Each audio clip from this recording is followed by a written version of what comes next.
الحمد لله نحمده ونستعينه ونستغفره.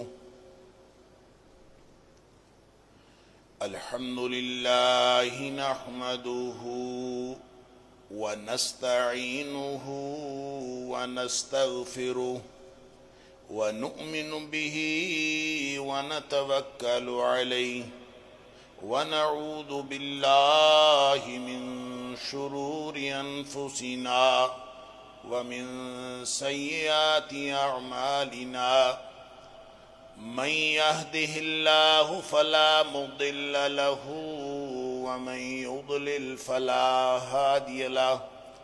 وأشهد أن لا إله إلا الله وحده لا شريك له وأشهد أن محمدا عبده ورسوله صلى الله عليه وسلم.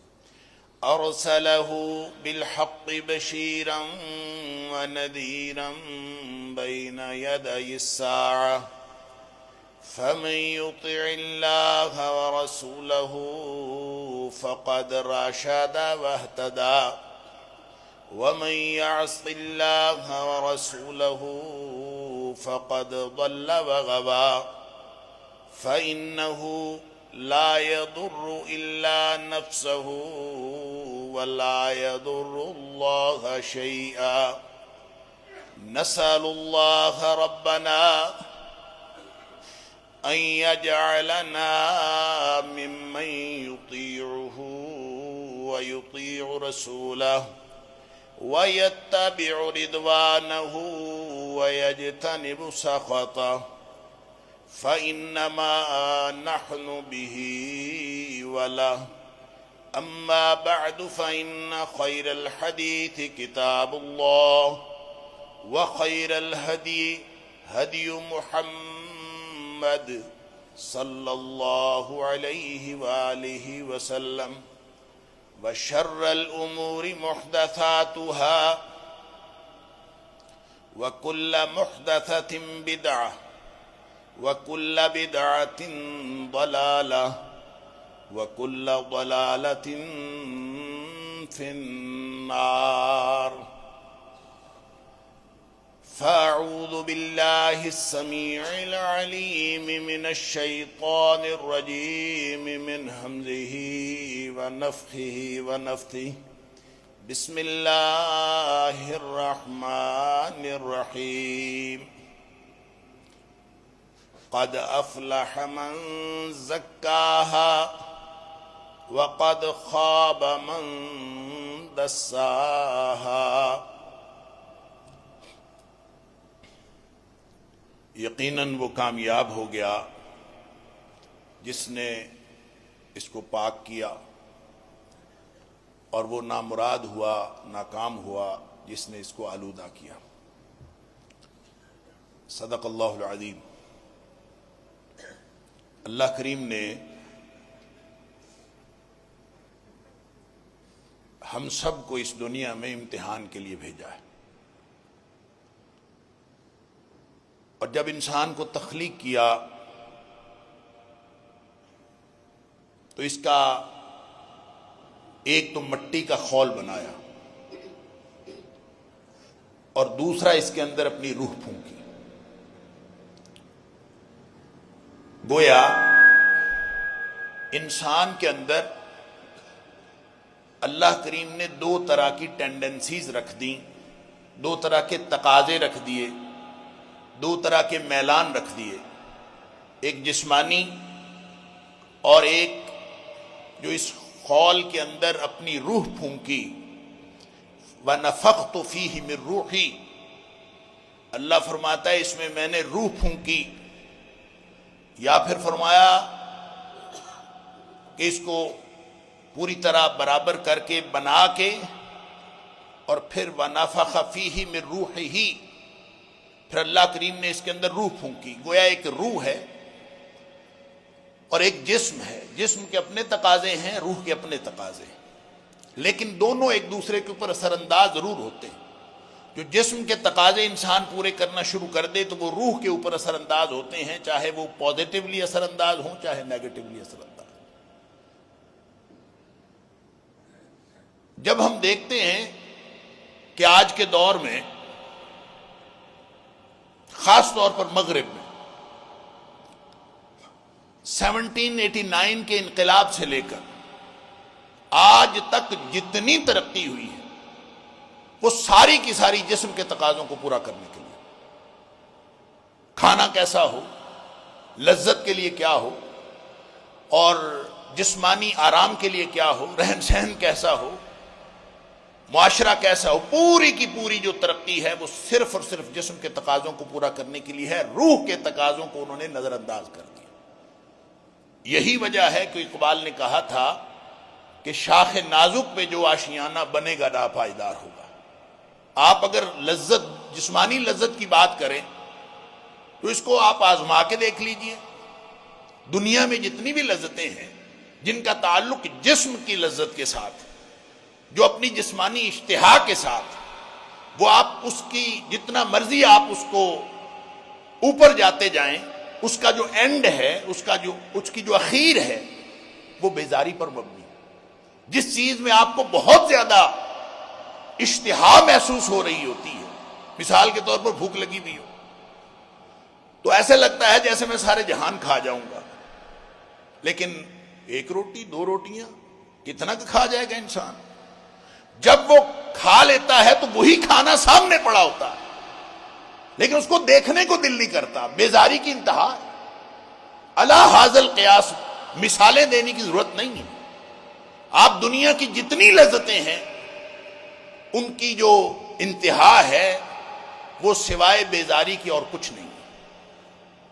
لہذا میں نے چونکہ مغرب کا ذکر کر دیا، میں اس کا کنکلوژن بھی بتا دوں کہ وہاں کیا ہو رہا ہے۔ وہاں اب خودکشیاں ہو رہی ہیں۔ کیوں؟ جسمانی لذت کے تقاضے پورے ہو گئے، اب اس کے بعد کیا ہے؟ What next? کچھ بھی نہیں۔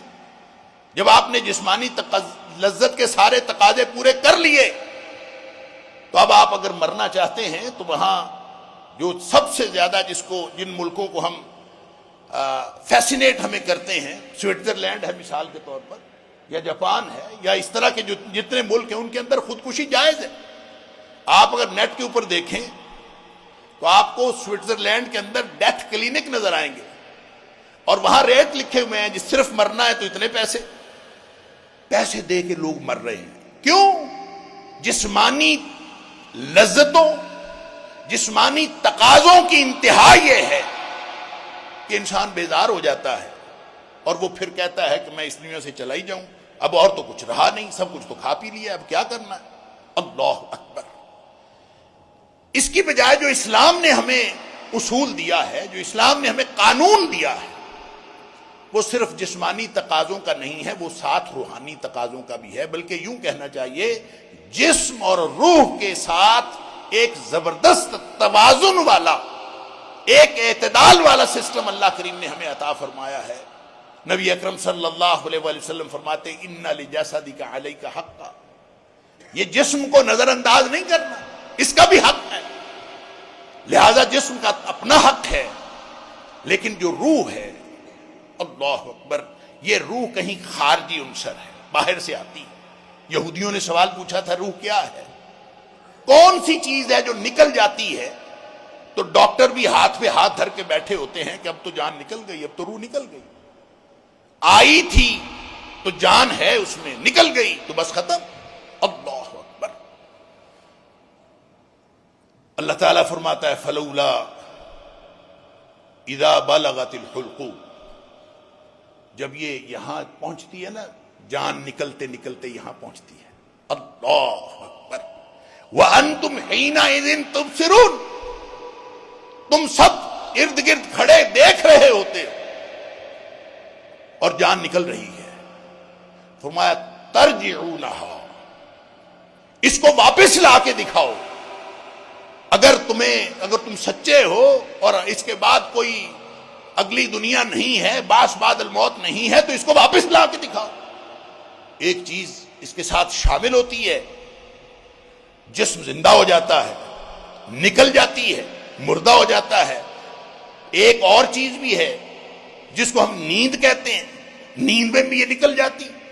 اللہ، نبی اکرم صلی اللہ علیہ وآلہ وسلم نے فرمایا سوتے وقت دعا پڑھا کرو، اللہم بسمک اموت و احیا، اللہ تیرے نام پر میں مر رہا ہوں، گویا روح نکل رہی، وہ احیا تو چاہے گا تو دوبارہ زندہ ہو جاؤں، بسمک ربی وضعت جنبی وبک ارفعہ، اللہ تیرے نام پر میں اپنا پہلو رکھ رہا ہوں، اللہ، اور تو چاہے گا تو میں اٹھاؤں گا، اللہ ان امسکت نفسی فرحمہا، اللہ مجھے پتہ نہیں ہے کہ جب یہ نکلے گی تو واپس آئے گی کہ نہیں آئے گی، ان امسکت نفسی، اللہ اگر یہ میری جان تو روک لے، واپس نہ آنا ہو، فرحمہا تو اس کے اوپر رحم فرما، اللہ وَإِنْ أَرْسَلْتَهَا، اللہ اگر تو نے اس کو چھوڑ دیا اور یہ واپس آ گئی، فَاحْفَظْهَا بِمَا تَحْفَظُ بِهِ عِبَادَكَ الصَّالِحِينَ، اللہ اس کی پھر ایسے حفاظت کرنا جیسے تو اپنے نیک بندوں کی حفاظت کرنا۔ پورا نظام ہے، پورا سسٹم ہے جس کا جسم اور روح دونوں کے ساتھ تعلق ہے، اور نبی اکرم صلی اللہ علیہ وآلہ وسلم کو جب حکم ہوا کہ آپ کا جو مشن ہے یتلو علیہم آیاتہ ویزکیہم ویعلمہم الکتاب والحکمہ، قرآن کی آیات بھی سنانی ہے، علم و حکمت بھی سکھانا ہے، ساتھ تزکیہ کرنا، پاکیزگی، اور یہ پاکیزگی صرف یہ نہیں ہے کہ آپ بیٹھ جائیں اور باطن کی پاکیزگی کے لیے آپ بیٹھ گئے ہیں کہ جناب میں اپنا نفس پاک کر رہا ہوں، اپنے قلب کی تطہیر کر رہا ہوں، اپنا کوئی ایسا نظام بنا کے بیٹھ جائیں۔ قلب کی تطہیر کا، نفس کی پاکیزگی کا، تزکیہ نفس کا دنیا کائنات میں کوئی نظام اللہ کو قبول نہیں ہے سوائے اس کے کہ جو نبی پاک صلی اللہ علیہ وسلم نے بتایا۔ نبی کریم صلی اللہ علیہ وسلم کی بنیادی ڈیوٹی تھی کہ آپ تزکیہ نفس کا نظام بتائیں، آپ تزکیہ نفس کا طریقہ بتائیں، وہ انفرادی تزکیہ ہو یا اجتماعی تزکیہ ہو، یہ ڈیوٹی تھی نبی پاک صلی اللہ علیہ وسلم کی۔ اور اگر کوئی شخص آج تزکیہ نفس کا کوئی نیا نظام بناتا جس کا نہ نبی پاک صلی اللہ علیہ وسلم تذکرہ فرمایا، نہ صحابہ کرام کو سکھایا، آج تزکیہ نفس کا کوئی نظام وہ اللہ کے ہاں قبول نہیں ہے۔ من احدث فی امرنا ھذا ما لیس منہ فہو رد، وہ ریجیکٹڈ ہے، جو بھی کوئی نئی بات ہوگی جو دین میں آئے گی وہ ریجیکٹڈ۔ من عامل عملا، کسی نے اگر ایک بھی عمل ایسا کیا دین کے اندر لیس علیہ امرنا، مدینے والے کی مہر نہیں ہے اس کے اوپر، فہو رد، وہ ریجیکٹڈ۔ لہذا طریقہ وہ ہوگا تزکیے کا جو نبی کریم صلی اللہ علیہ وسلم سکھا گئے۔ اس کا مطلب یہ ہے کہ نبی کریم صلی اللہ علیہ وسلم تزکیہ نفس کا روحانی بلندی کا طریقہ بتا گئے۔ اللہ اکبر، نبی کریم صلی اللہ علیہ وسلم نے جو ہمیں دین اسلام ایک پریکٹیکل دین دیا ہے، جو جسمانی اعمال ہیں وہ بھی، جو روحانی اعمال ہیں وہ بھی، روح کا جسم پر اثر ہوتا ہے، جسم کا روح پر اثر ہوتا ہے، دونوں ایک دوسرے کے اوپر اثرات رکھتے ہیں۔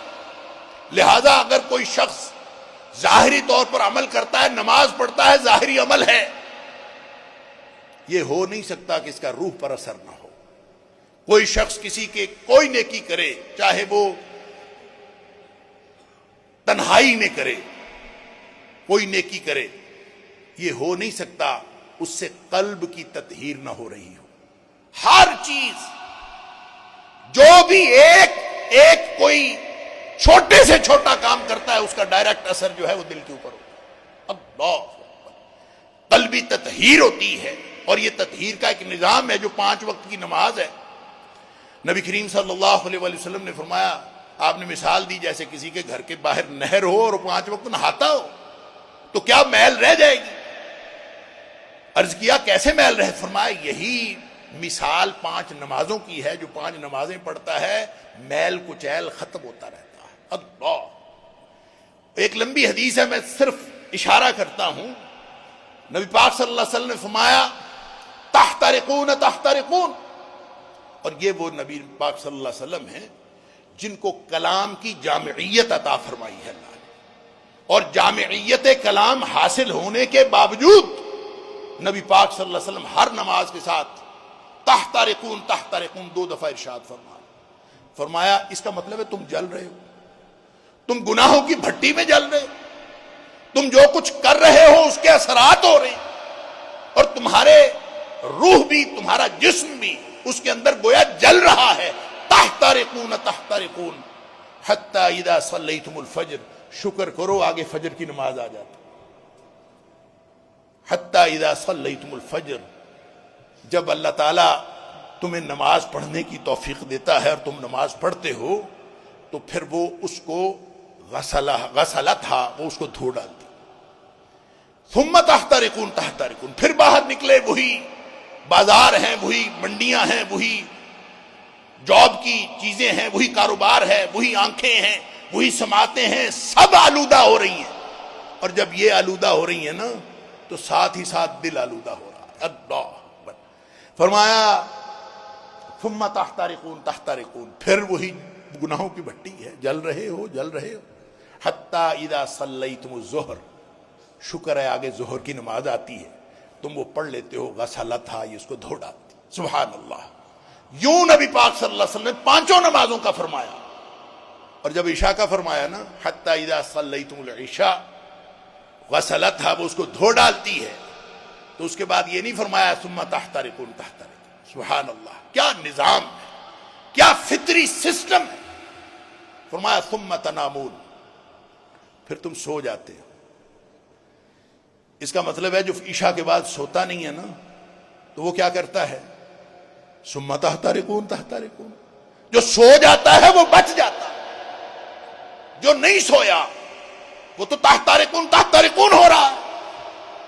تو وہ پھر 8 بجے عشاء پڑھی, 8:15 بجے, اور 12 بجے تک 1 بجے تک جاگا, تو وہ جو تحترقون تحترقون ہوا ہے وہ تو دھوئے بغیر سو گیا نا.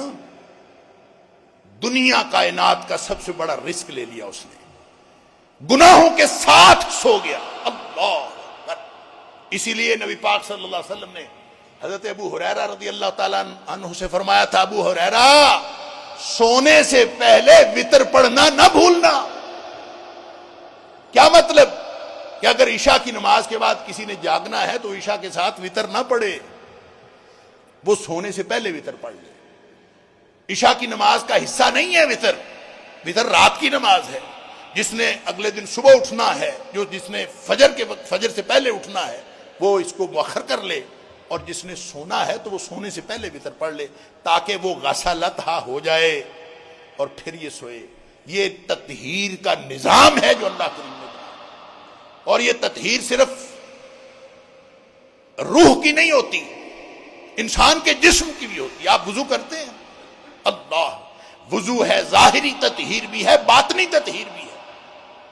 لہذا ہر عمل چھوٹے سے چھوٹا ہو یا بڑے سے بڑا ہو, انسان کی روح کے اوپر, جب ہم روح کہتے ہیں تو روح کے جو ٹولز ہیں اس کو قرآن نے نفس بھی کہا ہے, اس کو قرآن نے روح بھی کہا ہے, اس کو قرآن نے قلب بھی کہا ہے, اس کو قرآن نے افئدہ فؤاد بھی کہا ہے.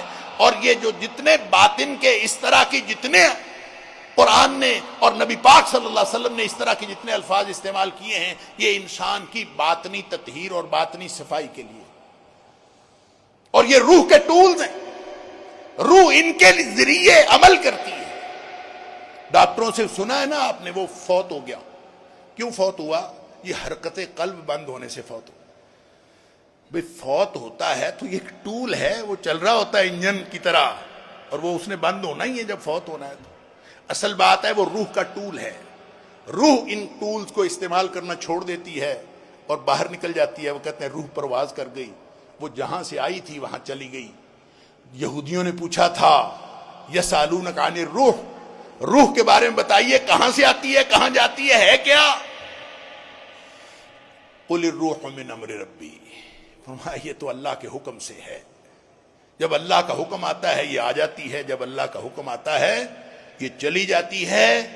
اور وما اوتیتم من العلم الا قلیلا, اس کا علم بہت تھوڑا ہے تمہارے پاس، لہذا روح کی کیفیت کیا ہے، اس کی حیثیت کیا ہے، اس کو چھوڑیے، اس کے تقاضوں کو دیکھیے، اس کے تقاضے کیا۔ نبی پاک صلی اللہ علیہ وسلم نے فرمایا ان العبد المؤمن، مومن آدمی بھی ہو، اذا اذنب ذنبا، جب وہ کوئی ایک گناہ کرتا ہے، چھوٹا ہو یا بڑا، اس کا ڈائریکٹ دل پر اثر ہوتا ہے۔ کانت لہ نقطۃ سوداء فی قلبہ، کوئی گناہ کیا، چھوٹا کیا بڑا کیا، گناہ کرنے سے دل پر ایک سیاہ نقطہ لگ جاتا ہے۔ اللہ اکبر۔ اور پھر اگر اس کے بعد وہ نیکی کرتا ہے، وَإِن تَابَ، نیکی کو کیسے بیان فرمایا نبی پاک صلی اللہ علیہ وسلم نے، فرمایا وَإِن تَابَ وَنَزَعَ وَاسْتَغْفَرَ، گناہ تو ہر ایک سے ہو جاتا ہے، کل بنی آدم خطاء وخیر الخطائین التوابون، پاؤں ہر ایک کا پھسل جاتا ہے، لیکن بہترین وہ ہیں جو پاؤں پھسلتا ہے تو فوراً واپس لے آتے ہیں، اور واپس لا کے پھر زبان سے، یہ توبہ ہے واپس لانا، نازع باز آنا ہے، اور استغفر زبان سے اللہ سے معافی مانگنی، اللہ میں نے یہ نہیں کرنا تھا، مجھ سے گناہ ہو گیا تو مجھے معاف کر۔ وَإِن تَابَ، اگر وہ واپس آ جائے، وَنَازَعَ، اور باز آ جائے، اور واستغفر، اللہ سے معافی مانگے، بخشش مانگے، زبان سے بھی، عمل بھی اور زبان بھی، دونوں اگر اس نے کیا، فرمایا سُقِلَ قَلْبُهُ، اس کا دل پھر چمکا دیا جاتا ہے، سبحان اللہ، پھر چمک جاتا ہے، صاف ہو جاتا ہے۔ اللہ۔ وَإِن زَادَ، لیکن اگر اس نے ایک گناہ کیا، اس کے بعد اور کیا، تو ایک نقطہ اور لگ گیا، پھر اور کیا، پھر اور لگ گیا، کرتے کرتے سارا دل سیاہ ہو جاتا ہے، حتیٰ یعلو قلبہ، حتیٰ کہ وہ سارا کے ساری جو سیاہی ہے اس کے پورے دل کے اوپر پھیل جاتی ہے، اور دل سارے کا سارا سیاہ ہو جاتا ہے۔ نبی کریم صلی اللہ علیہ وسلم نے فرمایا یہ وہی زنگ ہے جس کا اللہ نے قرآن میں ذکر کیا، کلا بل ران علی قلوبہم بما کانوا یکسبون، ان کے کرتوتوں کی وجہ سے ان کے دلوں کے اوپر زنگ لگ گئی۔ اور یہ جو زنگ لگ جاتا ہے نا، اللہ دیکھیں، دل نرم ہے، یہ ایمان اور اللہ کی رحمت کی رحمت۔ دل سخت ہے، دل کی سختی اللہ کی لعنت کی علامت ہے، بس یہی سمجھ لیجئے، یہ فرق ہے۔ دل سخت ہو گیا برے اعمال سے، وہ جو سیاہ ہوا وہی سخت ہوتا ہے، جس کو زنگ لگتا ہے وہی سخت ہوتا ہے۔ نبی کریم صلی اللہ علیہ وسلم نے فرمایا جو شخص ایک جمعہ نہیں پڑھتا نا، جان بوجھ کے، ایک جمعہ جان بوجھ کے کسی نے چھوڑ دیا، اس کا 1/3 حصہ جو ہے وہ سیاہ ہو جاتا ہے۔ اس نے اس کے بعد دوسرا جمعہ بھی چھوڑ دیا، 2/3 حصہ سیاہ ہو گیا، تیسرا بھی چھوڑ دیا، 3 حصے، سارے کا سارا سیاہ۔ اب جب سارا سیاہ ہو گیا، سارے کو زنگ لگ گیا، سارے کے اوپر سیاہی چھا گئی، تو پھر اس کا نہ اس میں نصیحت کا کرنٹ پاس نہیں ہوتا، اس میں سے نصیحت کا کرنٹ پاس نہیں۔ اور جو سختی ہے دل کی، یہ اللہ کی لعنت کی علامت ہے۔ لعنت کا مطلب ہوتا ہے رحمت سے دوری۔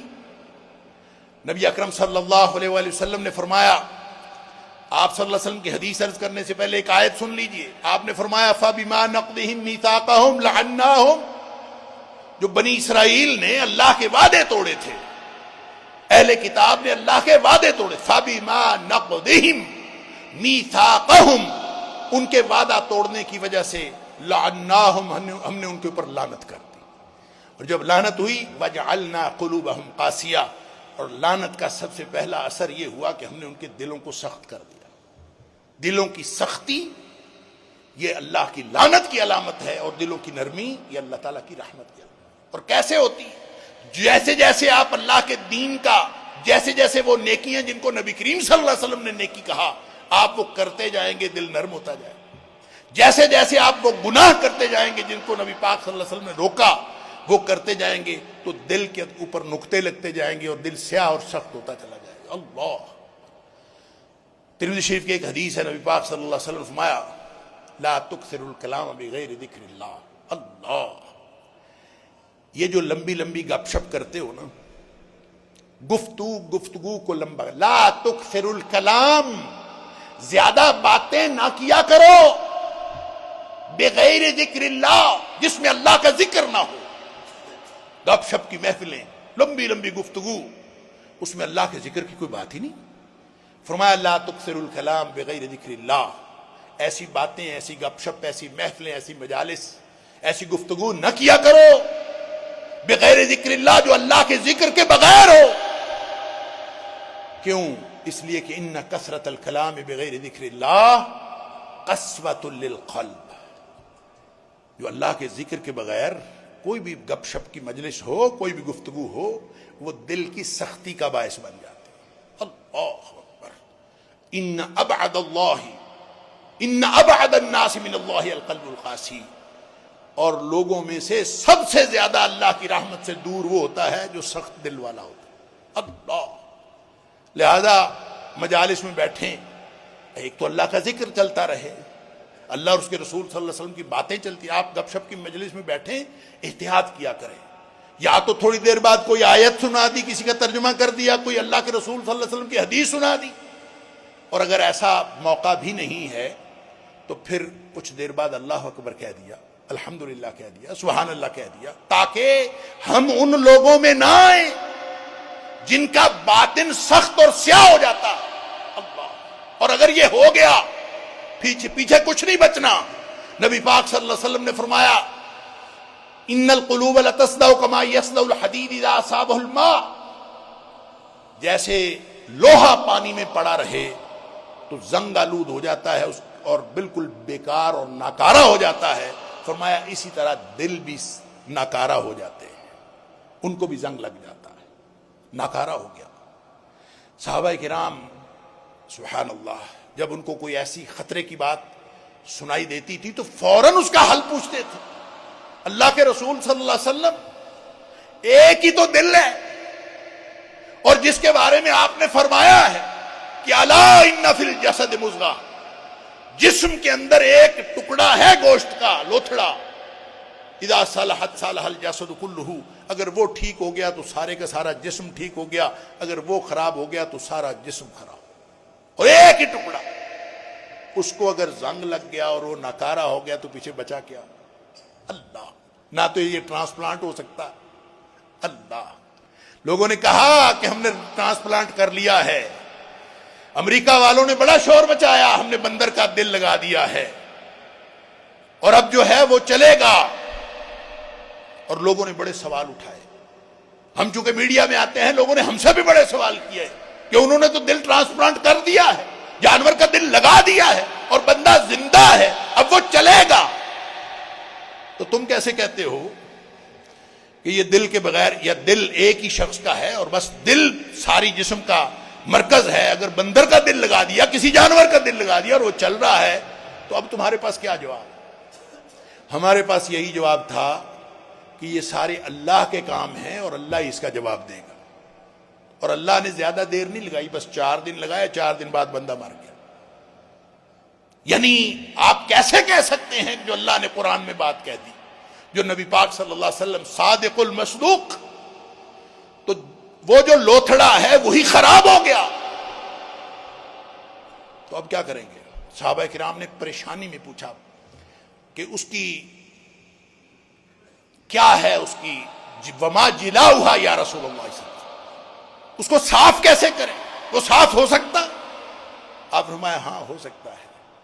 آپ نے فرمایا کثرت ذکر الموت و تلاوت القرآن، اپنی موت کو زیادہ زیادہ یاد کرنا اور قرآن کی تلاوت کرنا دلوں کا زنگ دور کر دیتا ہے۔ اب دیکھیں وہ سارے اعمال ہیں، نیکیاں کرتے جاؤ، دل کو صاف تطہیر کرتے جاؤ، تزکیہ نفس کرتے جاؤ، سارے کے سارے رذائل اخلاق وہ دل کی سختی، سیاہی اور زنگ کے اندر اضافہ کرتے ہیں، اور سارے کے سارے جو فضائل اخلاق ہیں وہ اس کی صفائی کرتے ہیں اور اس کو جلا بخشتے ہیں۔ اور آپ نے جو ہمارے ہاں روحانیت کی، یا کہہ لیجئے کہ بہت بڑا نظام ایک خود ساختہ روحانیت کا بھی بنایا گیا، اس کی جو بنیاد بتاتے ہیں وہ کہتے ہیں وہ حدیث احسان ہے کہ نبی پاک صلی اللہ علیہ وسلم سے پوچھا گیا کہ اخبرنی عن الاحسان، جب حضرت جبریل علیہ السلام جبریل امین آئے تھے انسانی شکل میں، اور انہوں نے آ کے کہا تھا کہ اخبرنی عن الاسلام اخبرنی عن الایمان، ایمان بھی پوچھ لیا، اسلام بھی پوچھ لیا، اس کے بعد تیسرا سوال کیا اخبرنی عن الاحسان، احسان کیا ہے؟ آپ نے فرمایا ان تعبد اللہ کأنک تراہ، اللہ کی بندگی اس طرح کرو جیسے تم اللہ کو دیکھ رہے، اور وَإِن لَمْ تَكُنْ تَرَاهُ فَإِنَّهُ يَرَاكَ، اگر تم یہ کیفیت نہیں پیدا کر سکتے کہ تم اللہ کو دیکھ رہے ہو تو کم از کم یہ کیفیت تو پیدا کرو کہ اللہ مجھے دیکھ رہا ہے، اللہ مانیٹرنگ کر رہا ہے، اللہ ہر وقت تمہیں دیکھ رہا ہے، یہ کیفیت پیدا کر لو۔ اللہ اکبر۔ تو یہ جو پہلی کیفیت ہے کہ اللہ کو دیکھ رہا ہو، اللہ کو دیکھنا ممکن ہے؟ لا تدرکہ الابصار وہو یدرک الابصار، اللہ کو تو آنکھیں دیکھ سکتی ہی نہیں، اللہ کا دیدار ہوگا آخرت میں، یہاں دیدار ممکن نہیں۔ بلکہ حضرت عائشہ صدیقہ رضی اللہ تعالیٰ عنہ فرماتی ہیں کہ جو شخص کہے کہ نبی کریم صلی اللہ علیہ وسلم نے اللہ کو دیکھا ہے وہ جھوٹ بولتا۔ نبی پاک صلی اللہ علیہ وسلم سے ایک صحابی پوچھتا آپ نے اللہ کو دیکھا ہے؟ فرمایا نور انا راہ، اللہ تو نور ہے، میں کیسے دیکھ سکتا؟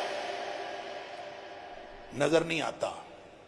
ٹارگٹ ہمیں کیا دیا ہے سمجھ لیجئے، روحانیت میں آخری بات کر رہا ہوں، ٹارگٹ ہمیں کیا دیا ہے کہ بندگی اس طرح سے کرو جیسے تم اللہ کو دیکھ رہے ہو، اور اللہ کو دیکھنا یہاں دنیا میں ممکن نہیں ہے۔ اگرچہ بعض صحابہ سے اور بعض اسلاف سے یہ بات منقول ہے کہ وہ ایسی کیفیت پیدا کرتے تھے اور ایسی کیفیت پیدا کیا کرتے تھے اور اس کو بیان بھی کیا کرتے تھے۔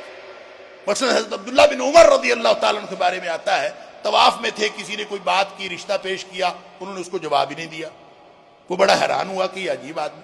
طواف نبی پاک صلی اللہ علیہ وسلم نے فرمایا نماز کی طرح ہے، فرق یہ ہے کہ اس میں بات کی جا سکتی، لیکن انہوں نے بات ہی نہیں کی۔ جب طواف ختم ہوا تو اس نے پوچھا حضرت آپ نے بات ہی نہیں کی؟ انہوں نے کہا جب ہم طواف میں ہوتے ہیں، اللہ کننا فی الطواف، ہم طواف میں تھے، اور جب ہم طواف میں ہوتے ہیں انا نتر اللہ بین اعیننا فی الطواف، ہم طواف میں اپنے اللہ کو اپنی آنکھوں کے سامنے دیکھتے ہیں، یعنی یہ کیفیت ہم پیدا کر لیتے ہیں کہ ہم اللہ کو دیکھ رہے ہیں۔ اور اس طرح کی اور بھی مثالیں ہیں، لیکن میں نے عرض کیا کہ یہ ایک کیفیت پیدا کرنے والی بات، اور یہ ان اچیویبل ٹارگٹ ہمیں دیا ہے، یہ دنیا میں ناقابل حصول ٹارگٹ۔ وجہ کیا ہے سمجھ لیجئے۔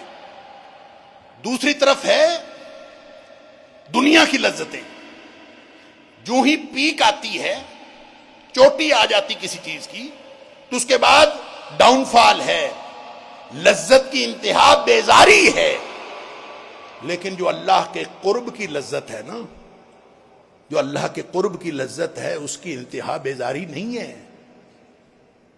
یہ ناقابل حصول ٹارگٹ اس لیے دیا ہے کہ جب انسان اللہ کے قرب کی راہ پہ چلتا ہے تو یہ آگے سے آگے بڑھتا جاتا ہے، اس کی حد نہیں آتی، کیونکہ وہ جو ٹارگٹ ہے وہ دنیا میں قابل حصول نہیں ہے، لہذا بلند سے بلند تر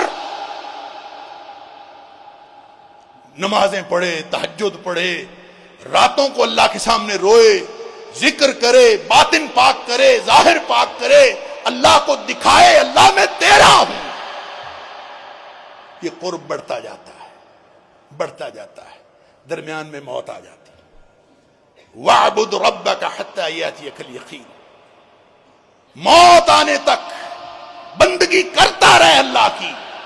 موت آ گئی اور موت نے درمیان میں کٹ آف کر دیا، لیکن وہ سفر نہیں رکا، حشر ہوا، اللہ اکبر، برزخ ہوا، پھر حشر ہوا، جنت دوزخ کا فیصلہ ہوا، جنتی جنت میں چلے گئے، جہنمی جہنم میں چلے گئے۔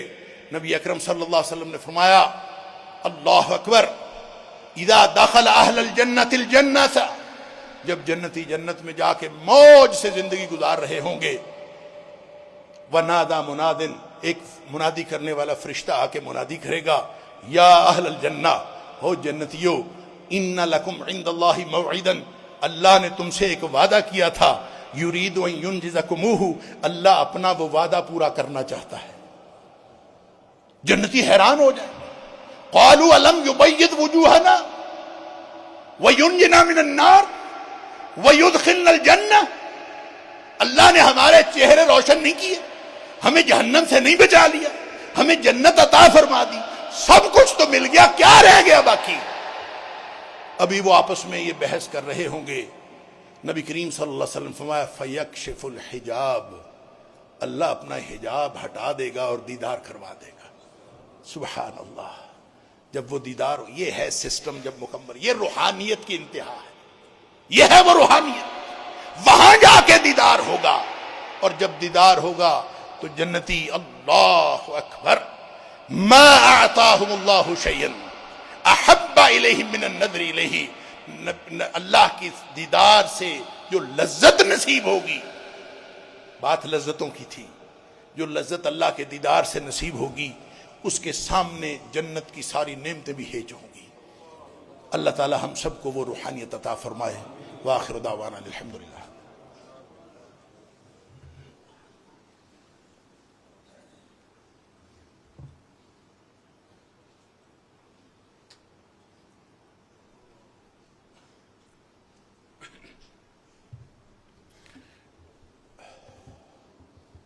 مختلف لوگوں نے دعاؤں کے لیے کہا ہے،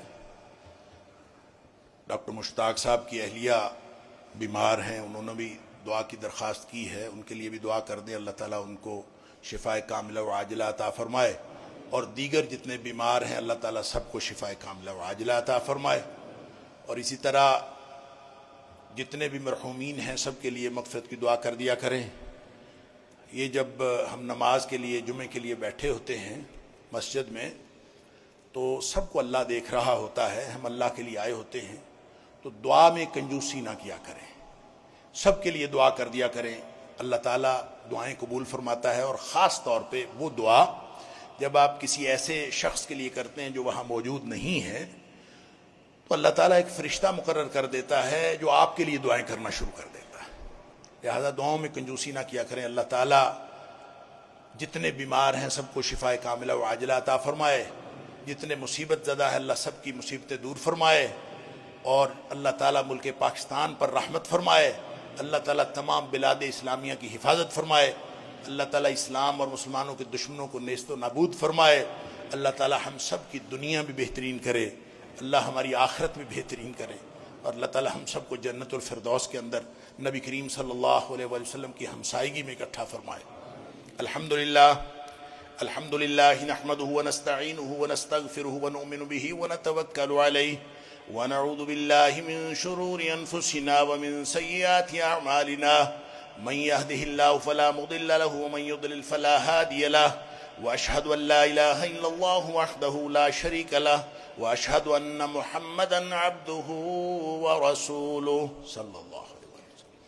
اما بعد فاعوذ باللہ السمیع العلیم من الشیطان الرجیم من حمده ونفخه ونفثه بسم اللہ الرحمن الرحیم یا ایہا الذین آمنوا اتقوا اللہ حق تقاته ولا تموتن الا وانتم مسلمون یا ایہا الناس اعبدوا ربکم الذی خلقکم من نفس واحدہ وخلق منها زوجها وبث منهما رجالا كثيرا ونساء واتقوا الله الذي تساءلون به والأرحام إن الله كان عليكم رقيبا يا أيها الذين آمنوا اتقوا الله وقولوا قولا سديدا يصلح لكم أعمالكم ويغفر لكم ذنوبكم ومن يطع الله ورسوله فقد فاز فوزا عظيما اللهم صل على محمد وعلى آل محمد كما صليت على إبراهيم وعلى آل إبراهيم إنك حميد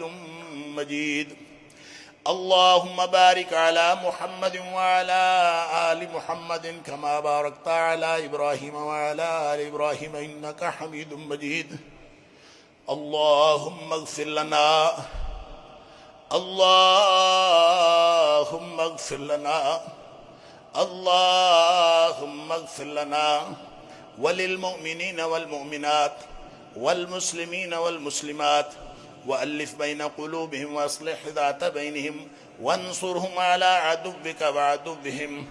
اللهم أعز الإسلام والمسلمين اللهم انصر الإسلام والمسلمين اللهم انصر المسلمين المستضعفين في كل مكان. اللهم انصر المسلمين المستضعفين في غزة اللهم انصر المسلمين المستضعفين في فلسطين اللهم انصر المسلمين في كشمير اللهم انصر المسلمين المستضعفين في كل مكان. اللهم أعز الإسلام والمسلمين وأذل الشرك والمشركين وأذل الكفر والكافرين وأذل النفاق والمنافقين ودمر على أعداء الدين. اللهم لا تقتلنا بغضبك ولا تهلكنا بعذابك وعافنا قبل ذلك. ربنا لا تؤاخذنا إن نسينا أو أخطأنا ربنا ولا تحمل علينا إصرا كما حملته على الذين من قبلنا ربنا ولا تحملنا ما لا طاقة لنا به واعف عنا واغفر لنا وارحمنا أنت مولانا فانصرنا على القوم الكافرين. سبحان ربك رب العزة عما يصفون وسلام على المرسلين والحمد لله رب العالمين.